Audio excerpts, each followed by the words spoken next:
Stay on the ball and keep your eyes on the road. Don't lift your phone while in the car. Drive smart.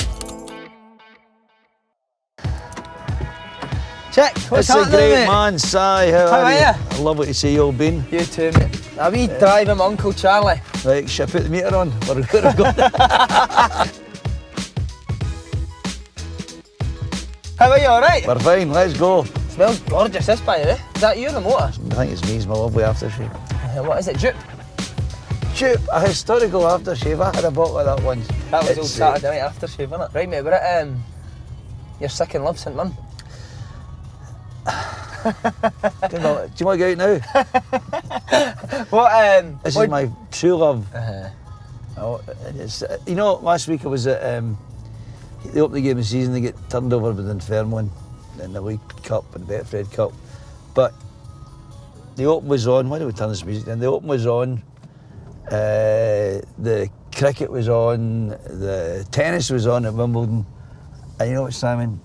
This was where I'd want to be. Green grass of Paisley. You like that new stadium, or do you prefer Old Love Street? Let's let we drive past Love Street. We're going to go there now, yeah.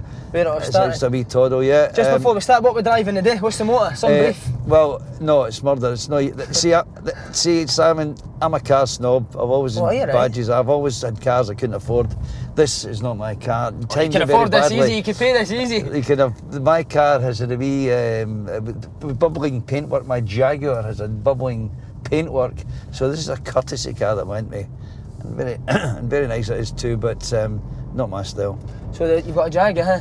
Taking your still the highest paid at the BBC, yeah? Well, I would like to hope so. in retirement, but you. There's a long time since I drove a manual car. You used to. Automatic cars. You want me to do the gears now? And I think in a road safety film. Oh, sorry. Have you ever had anyone else do the stick while you're driving? That's a long story. We've got our seat belts on as well. Do you always ride safely? Yeah, I do. I think in terms of road safety, the older you get, the more sensible you come. You know, there is a folly of youth, but you learn to look out for lunatics. There's more and more bump pots on the road. Oh, tell us about it. What age were you when you first started driving? Yeah, so I had my father, my stepdad, who was the man who got me into St Mirren things, a huge St Mirren fan, because I was never a St Mirren fan as a kid, but he got me in it. We're just going up to Love Street up here and we'll turn left and past where the stadium used to be, but he got me into that, and he rode motorbikes. So he used to work in Dyke Bar Hospital. He was an engineer, and I used to go on a Saturday morning in the back of the motorbike, and while he was working, because he only worked at 12 o'clock, I could ride the motorbike about the grounds, so you didn't need a licence.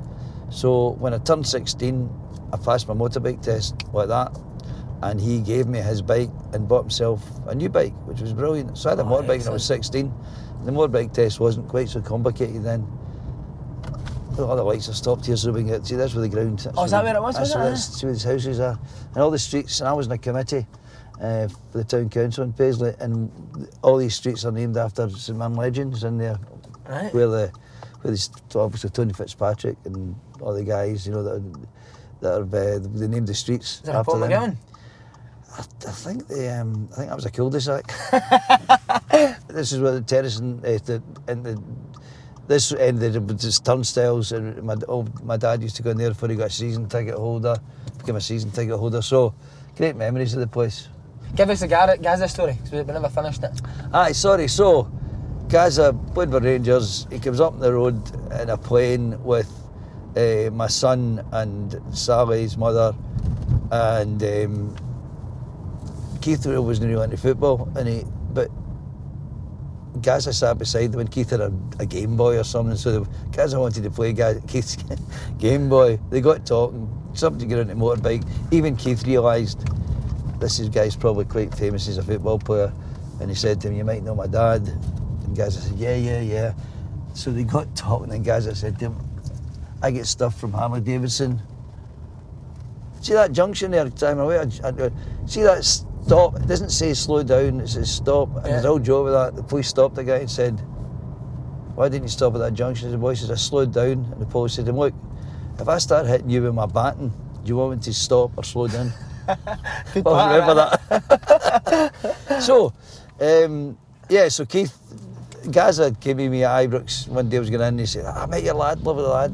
He says, I said, look, Paul, you don't have to do all that. He said, no, I get stuff from Harley Davidson. I'll get him jackets. I said, no. He said, no, are you in here on Friday? I said, yeah, probably will be.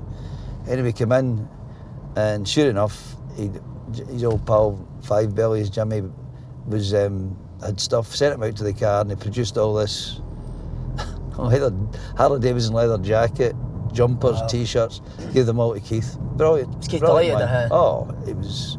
He kind of was cynical. This will not happen, but it was a brilliant gesture. I mean, Paul Gascoigne is one of the most generous people.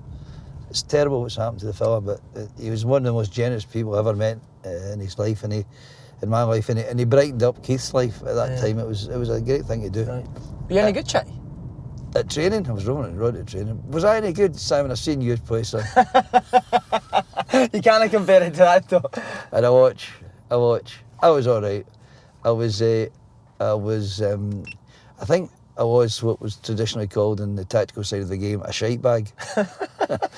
But I could run, I could dribble, I could cross a ball. I was a wee flying winger. Then I became a kind of what used to be called an inside right. I could see a pass.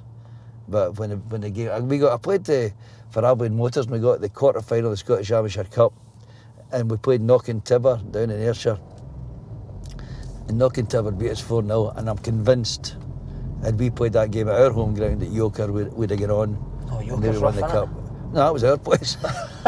So that's a training ground up here, isn't it? Yeah. So that's where Jim so up there, Goodwin's putting the that's boys the through. future. That's where the golden era is being nourished even now. Tell you something, they have produced a couple of good ones, haven't they? Well, you look at the players that have come through. I mean, McGinn, McLean, Stevie Mallon. You know I mean, two St Mirren players in the Scotland midfield. Yeah. A few weeks back, which was fantastic. McLean, as good an player, academy, yeah. So, and beyond me, I mean, there's Celtic sticking out for the demanding the right fee for Kieran Tierney, and yet they squabbled over 3 million for John McGinn. So that's a bit double-sided, is it not?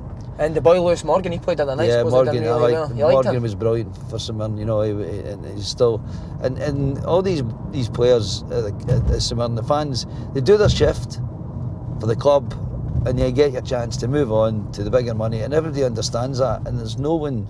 I don't think there's any St Mirren players who come back to play with somebody else and are roundly booed by St Mirren fans. I mean, there's an understanding of where the club is. And some of these guys that have played have been absolutely brilliant. Right, I know you're sharing the car with a Sex squad now, but let's get back to the other one, Rod Stewart. Brilliant. Rod used to drink. He used to go when he came up for games, even at Hampden. He drank the Wee Barrel, which is not there anymore in Love Street. Brilliant wee pub. He used to drink brandy and port, and I remember getting a few times. That's a severe. Steaming. Yeah. So. Great guy, and he afforded me. I did a programme called It's a Chick Thing, and the idea was we were going to go and interview. The original idea was the 6 most famous Scots. I know Rod isn't strictly speaking born Scottish, but he's all the Scotsmen that a lot of people aren't, who are born in this country. And he was brilliant. So it was Rod Stewart. It was going to be Sean Connery, etc., and Dolly Parton, who believes somewhere down her roots are Scottish. Right. I was particularly keen to see. She looks like she's from Portugal, doesn't she? Dolly's roots. But Ruby Wax turned up doing a programme with Dolly Parton just as we were about to go and film it. And the BBC didn't want 2 documentaries back to back, so you got binned? I did ditched my Dolly. But we did Rod in Chicago. Played football with him, not a bad player. He was at Brentford, wasn't he, as a kid? And he could play, and we played a couple of games just with the staff and all that, which was used in the programme. And he's just a brilliant guy, just a brilliant human being. Yeah, he is. You know, and he's been very good to me. The comedy. See, these are our guy. You know that. A P is someone who's just passed their test recently. Oh, I know that, mate. So I'm very considerate. I've only been driving a couple of years. Have you? 30 I was when I passed. That's not a couple of years. Do you know what wee Paul McGowan's just passed as well? Is he? Another St Mirren legend. He's another just reason to get off the road. What favourite Rod Stewart song? What have you got? Maggie May was my favourite, I think. Brilliant. You know, I wasn't a huge Rod Stewart, not to say I'm not a fan, but it wasn't my music. I was the Beach Boys for me. That was brilliant. I was. God only knows what. Indeed. The tune of that's really good as well. You want a Rod Stewart number, Fizz? No, this is Carrie. What's that programme? That boy Corbyn. What's his name? James Corbyn. Jeremy Corbyn. James Corden. Corden, no Corbyn. Do you like him, James Corden? He's quite funny. He's a bit. I don't think he's drowning in modesty, but he's got a talent. But yeah, that the karaoke thing was good. It's good, isn't it? Right, let's hear it. Have you got? Can you give me this one? A bit early in the morning for that. Right, that's Saturday night. Beach Boys. Saturday night stuff. Yeah, my songs. My karaoke songs. Elton John, your song. Oh, great song. Wee bit of crackle and You noisy can tell sometimes. everybody this is the song. This is your song. Oh, sorry. Right, here's a question for you. Ready for this? Go. You can pick 4 people to be in your motor. Who are we going? I need to get my own motor for a start. This is too wee. You Jimmy Cranky in here, innit? 4 people in my right. It's a big question, that. Brian Wilson of the Beach Boys. Have you seen the film? He's a genius, isn't he? He is a genius. Is that true that manager captured him? Isn't it? Yeah. He's a wee bit off the wall. I think the drugs got to him, Right. but the man is an absolute genius. So Brian Wilson, it'd have to be Pelé, who, although you know what, I said no one will ever in my lifetime be a better player than Pelé. Messi's better. I have to say that Lionel Messi, I'm not saying he's better, but I'm telling you he's getting there. And I'll make the judgment at the end of his career. But he's certainly... What judgment's that on World Cups and stuff like that? Yeah, you know, you can't say somebody's the best player in the world better than Pelé until they've ended their career. But he's certainly, to be fair, I never thought I'd say anyone was better. So maybe... Mind you, Messi and Pelé, I don't think are in for the banter here, but you're talking about passengers. Yeah. So far, it's quite an intense journey so far. I'm going to lose you. This one would be the sexiest woman that ever lived. Oh, who's that? My missus. Oh, she's been in the back of the car. Yes, I love it. Susan George. Susan Boyle? George. Oh, George, sorry. Better be George Boyle. Susan George. Right, who's she? Straw Dogs, Mandingo. She's a stunning actress, 70s, not in her 70s. Oh, Right. well, she is actually now. I just fantasised over Susan George in the 70s. I thought you'd have been like an Owen sister type of... Nah. No, Rebellious and Drive. Right. Look at the leafy Very suburban, it is. it's lovely, isn't it? So we moved here in 1956. Right. Because my dad died. He was in the fire station, in the fire service, and my dad died, just me and my mum. And this here is Ashkirk Drive, and I used to know... Is that yours there with the No, that's me over window? here. No. That's... That's getting a bit overgrown, but that's, see? Go and get a cut. That Is that your house there, number Chat? 213 up the stairs, 4 in the Right. block, 213. What one was the bedroom? They were both bedrooms facing this way. The living room went to the back, 2 bedrooms. So what happened was, me and my mum, my dad died, me and my mum moved here, and then my mum remarried a great man called Alex. Is that him that started taking you And there? him and my brother, and I acquired a stepbrother who I still love dearly, and he lives down in Berwick Tweed, Jimmy. So the 4 of us lived there, and 2 bedrooms, me and Jimmy, my mum and dad, and an idyllic, Simon. This was an idyllic upbringing here. I loved it, and I had a pal just down there. You know, a young girl across the road that I knew, and a girl I went to school with in there. 2 lads lived next door, Alan and Graham Dunn. It was a fantastic place in the school. We'll take a barrel up to the old school. Let's see your school. Come on, Let's go and see the old school. Let's go and see where you made an arse. This is what we're driving is where I used to. By the way, I was a cover. Don't you start? Oh, you that, covered, I was yeah. So I used to. This is my walk to school. We're driving now up Bellowson Drive. Right.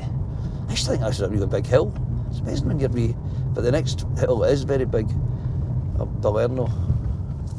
So you and your mates all walk to school together, Well, Do your mum not drive now? I'm not on drive.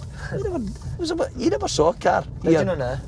Never. Man next door had a car. I think he was the only one in the whole of drive. This is the school here, Moss Park Primary School. Everything's on your doorstep, innit? That seemed like a Park, long school. walk in the old days, you know that? So you were a lazy wee bastard, No, I wasn't. I was like the old school. Is it still a school, Of course huh? it's still a school. This was the playground where, and I'll show you. Oh, I've taken away.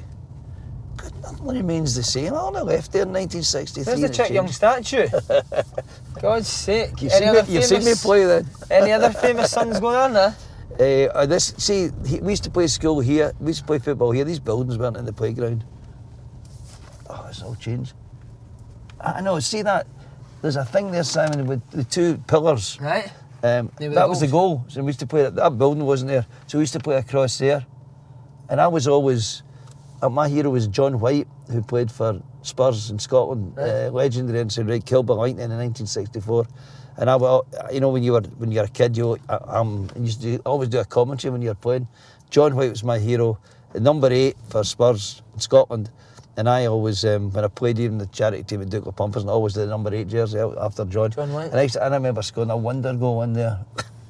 Oh, let's go, I scored it. In about 1963. But that played across there at lunchtime, playtime, breaks. Brilliant. Absolutely brilliant. I think there's kids up in Peterhead that pretend to be Simon Ferry on their Aye? lunch break. They're They're all falling out of the ball. There's a lot of people need treatment there. Right, so we had 3 of your guests. Who it was? Susan, George, Pele, and who was the first again? Brian Wilson. Oh, Brian Wilson, sorry, how can I forget? Right, we need a 4th. I think we need a bit of humour in this. Oh, although you could be quite... I would... See that white... The white wall? That was built for the Pope. It's not a wall, it's like a stage. Right. And that's where the Pope That's what he done. had an audience with the people. It was incredible. How many people were there? You know now? Oh, I mean, tens of thousands. Wow. In the area, and because it happened twice, 2 different popes. Is this you getting to tell me that the Pope would be your 4th car guest? Well, he's got his own motor, hasn't he? He gets driven about. So my the final man in the car, Right. without a shadow of a doubt, with the funniest man I've ever met, another gentleman, Billy Connolly. Yes. Great guest. He's been brilliant to me over the years as well, and I've granted a few interviews and done stuff. I remember when he presented Celtic with the league championship trophy. Yeah. They said, Celtic said, right, no interview, Billy will be doing interviews, no, don't try and approach him. Fair enough. So after the game, after the presentation, he came up to me, check my boy, how are you? And I'm just standing with the mic, he starts talking to me, so I just get a bit of microphone we picked up. And this interview, for a man who wasn't doing interviews, about 17 minutes, it was a long time in radio, and it was just insane. And it was like, I said, I couldn't get out the interview. It was like the pilot's fainted, he didn't know how to land the plane. It was just going on and on, and he was just terrific talking about Celtic and his football and the Partick Thistles. He said they thought they were called Partick Thistle Nil. So, and he was just amazing. And every time you meet him, he's so engaging and natural, and he's such an asset to this city. Brilliant. Well, was that the game? John, we interviewed John Higgins on Open Goal, and he told that story that Billy was in the boardroom and you meant to wear a suit and smart shoes, and Billy had 3/4 length and a pair of flip-flops. And who's going to throw Billy Connolly? Well, supposedly him and Fergus McCann were having a big argument in the was it? boardroom. Brilliant, eh? This is us coming down Dumbarton Road to Ibrox, which was... So my house was diagonally across there through the park. Yeah. We've driven round, obviously, but through the park. And my mother, when I was a wee boy, would not let me go to Ibrox because she thought she had some idea that the crowds were too big and there was something would happen to him. But I had a pal who was a Clyde fan, and I had a pal who was a Third Lanark fan, my buddy Mel. There it is, look. Mel down there's Ibrox. So it's a toddle from Moss Park to Ibrox Stadium. So, but my mother wouldn't let me go here because she thought the crowds were too big, but I could go and watch. And going to Clyde at Shawfield these days involved 2 buses into the city and out the city. And Cathkin was a bus, and she would let me do that, but not let me come here, which is a walk.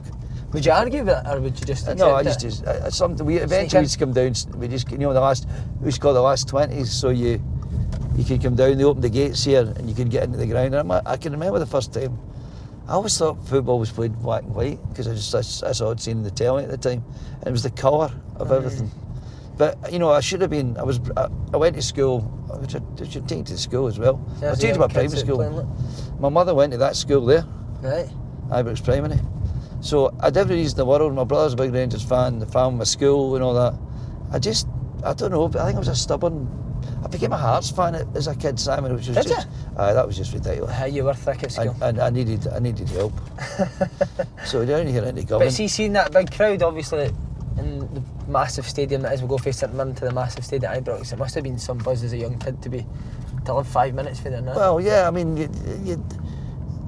in all honesty, it was the bigotry thing I couldn't go. I mean, I'm all for the laugh and the joke about it, but I couldn't stand the whole bigotry. Still can't get that. I don't get that. Support your team by all means, but for the right reasons. This is the legendary Copeland Road, of course. Is this the Copeland Road? So I don't know this area at all. Yeah. No, you wouldn't. So this is. I remember my pal's got a garage round here, and I remember bringing my car when I was at the BBC on the West End. That's it there, is it, no? No, it's not my pal's garage. Let's get his garage. We'll give him a wee plug. We'll drive past Jimmy's garage. Any good? I've got, Jimmy, you paying for this advert? So that point was that used to be called Copeland Road Subway, and they've changed it to Ibrox. Right. And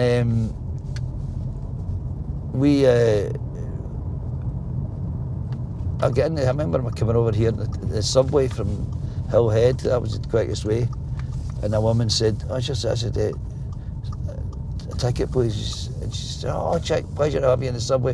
Where are you going? I said, Copeland Road, and she said, where else would you be going? I said, get a ticket.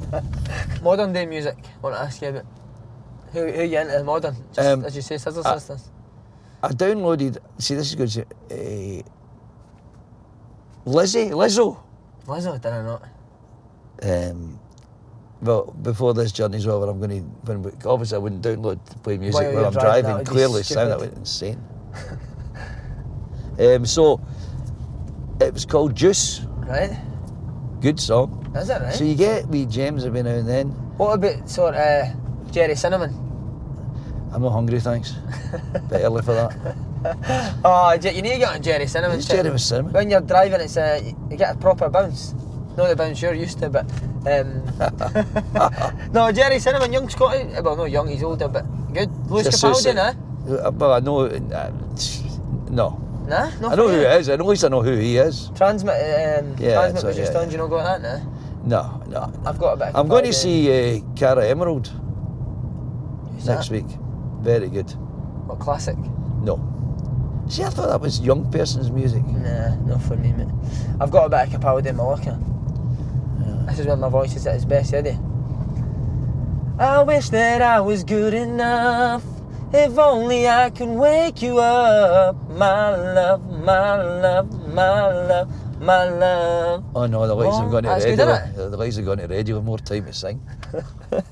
This club has been, as I said, the club's been going for 100 years or something, but I've not been here for 100 years, Simon, despite what you think. So if you were going for a night out, this is We're going for a no hassle beer. You go in, one of the boys will be sitting, we sit around the barrel and we put the world to rights. Yeah. Have done for a long time. Sit and Some watch great Hope guys.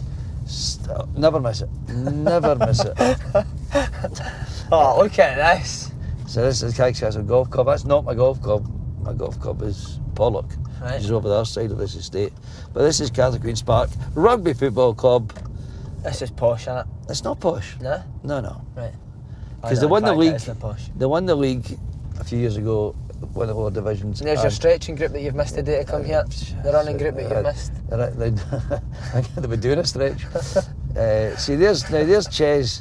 These boys. Well, we'll shout Ches over. If you want to get Ches over, and this will be good. We're doing volunteer work to make the club better. Ches! Come here. How are you, young Come here and man? be in the telly. Come on, over you come. He's doing his Roy Orbison impersonation. And us, see the other old man beside him? That's my other pal. Oh, it's a great beard.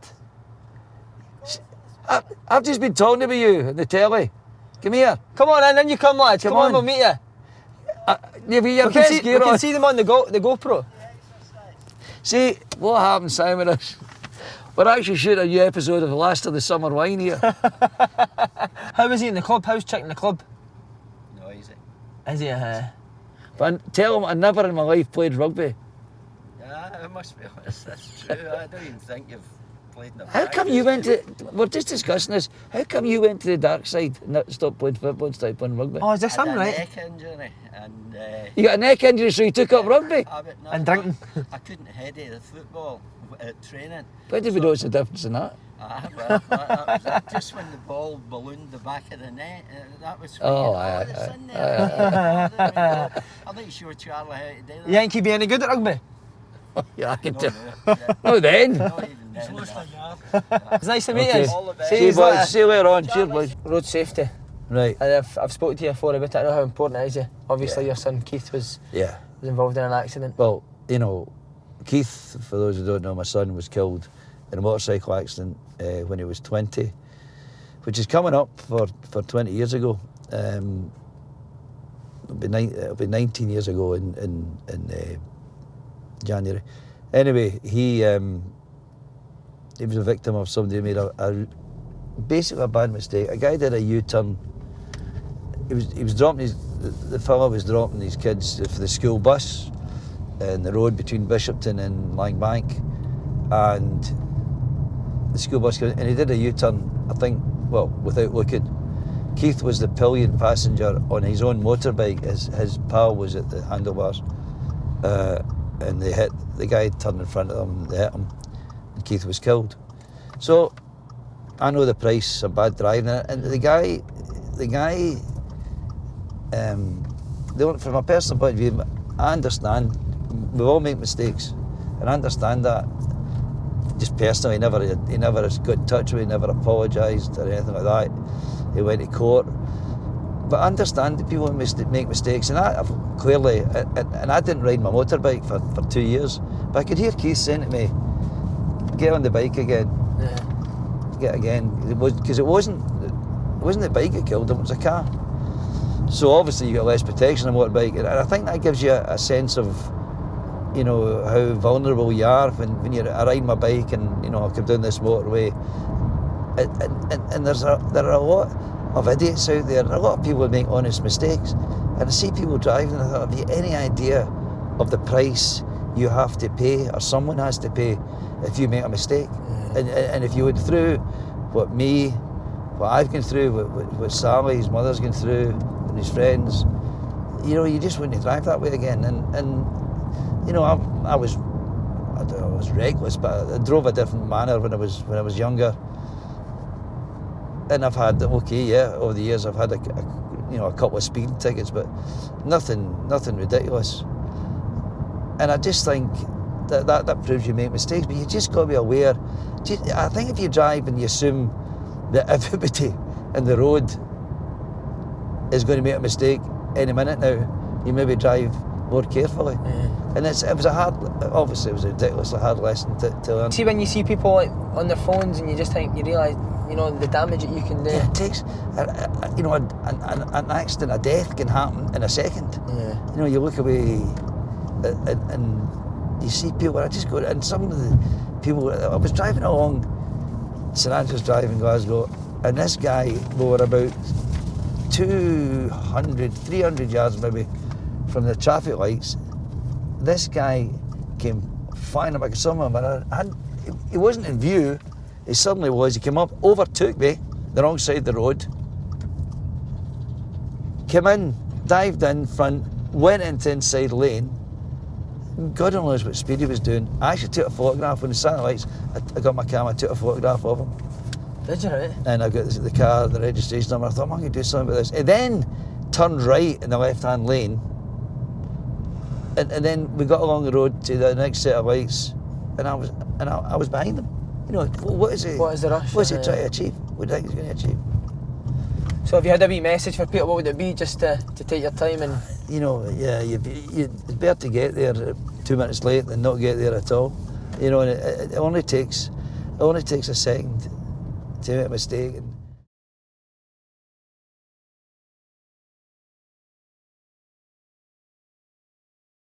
And you flew home. Oh, yeah! It's not an automatic, this. You couldn't have liked that, Tell me, no, he didn't stall it. I think he did stall. No, listen. Okay, I'll get it. Didn't stall it. Rescued it. Brilliant. What about travelling to football games in cars? You ever get any banter or stick on the road for supporters? Aye, I mean, your worst nightmare is getting stuck behind a supporters bus and driving. You know, but yeah, I remember I had a black Rover with cream upholstery at the time, and I drove into to get petrol. There's a wee petrol station just at Glen Eagle. Was always going to Saturday. I was going up to a game at Dundee around Saturday lunchtime in late morning, and the guy in front of me was a black Jaguar in front of me, and I couldn't get the pump. The guy moved forward and I gave him the thumbs up. That was brilliant. So again, and I'm just about to get the car to get the petrol. This guy suddenly comes out, goes into my back of my car and sits down, counting his change. He's sitting in the car. So I turned around, what the fuck? And the boy went, he looked up and he saw me. Fuck me, check young, he said. What are you doing in my car? And the guy says, what? And what happened, they just looked at the corner. There was a black car with cream upholstery, mine was too. And he went up there and he got in the wrong car. Brilliant. Check, by the way, been an absolute pleasure. Simon, always a very pleasure to much. see you, son. Cheers, mate. Drive carefully, will you? Definitely. Don't be a man down.